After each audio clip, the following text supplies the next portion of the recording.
Christmas, all my favorite people of the whole world.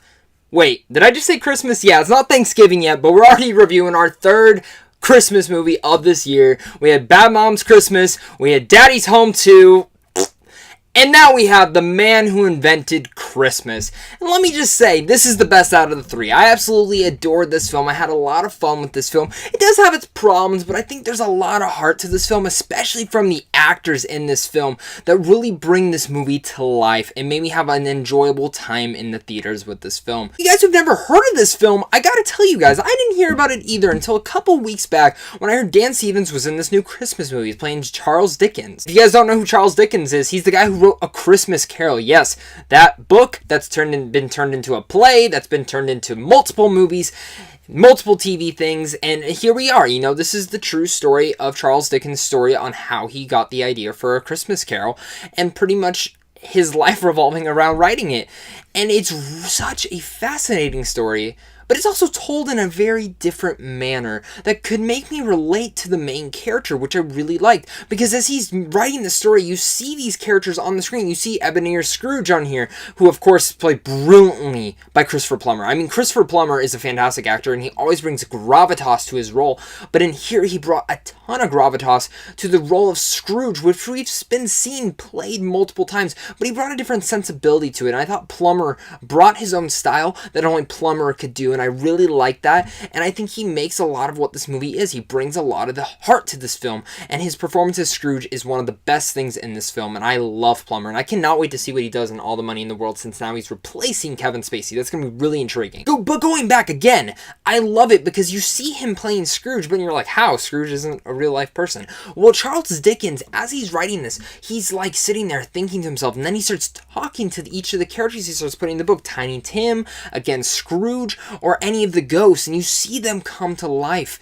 And it's cool because as a writer myself, when I'm writing a script or I'm writing a story, it kind of is the same thing. And it might sound a bit crazy, but you start kind of talking to yourself unnecessarily because you're imagining these other people as the real people around you, because that's what they are. And I love seeing that aspect of how this story was told. It's kind of the retelling of A Christmas Carol, but through the eyes of Charles Dickens and how he wrote it. And that is one of the best things that the director and the writer took on this film. Again, the direction for this film, not like one of the most special things I'd say, but a lot of the editing styles and the camera angles in here, again, add to that effect of the storytelling, and I really like that. Now, here's my cons. There is one subplot in here involving Charles Dickens' dad that I never really got involved in. I found the family aspect of this film, which at times can be enjoyable, but really just one-sided. I didn't really care for the wife. I didn't really care for the dad. Really, the only other person I cared about who wasn't even a part of his family was cute little redhead who was kind of his little maid, and that's really it. As a family, I didn't really care about Kate Dickens, the mother.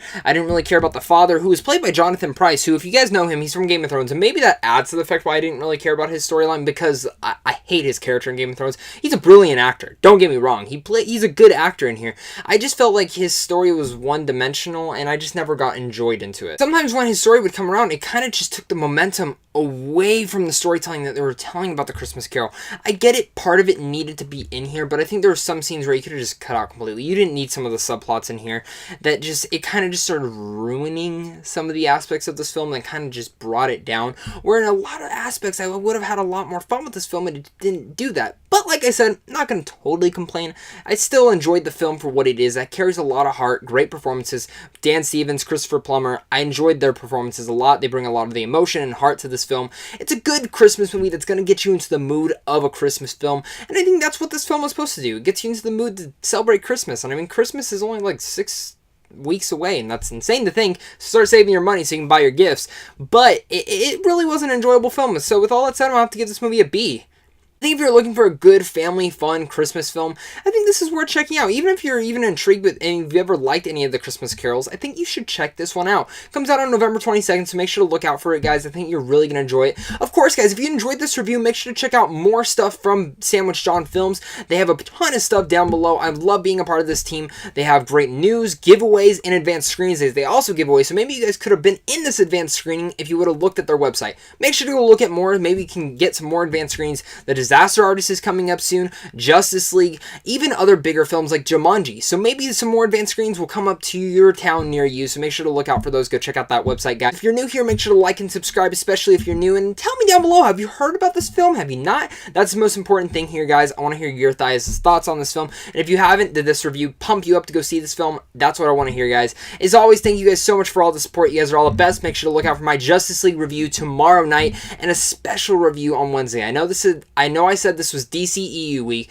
but of course I have these little minor reviews in here and there. Of course, this one was today, Justice League is tomorrow, and Wednesday is another special review that doesn't revolve around the DCEU. Look out for that. It's a brilliant film that, if you follow my channel, you know what film it is. Just look back at some trailer reactions I did. You can get some guesses. As always, guys, until next time, stay classy.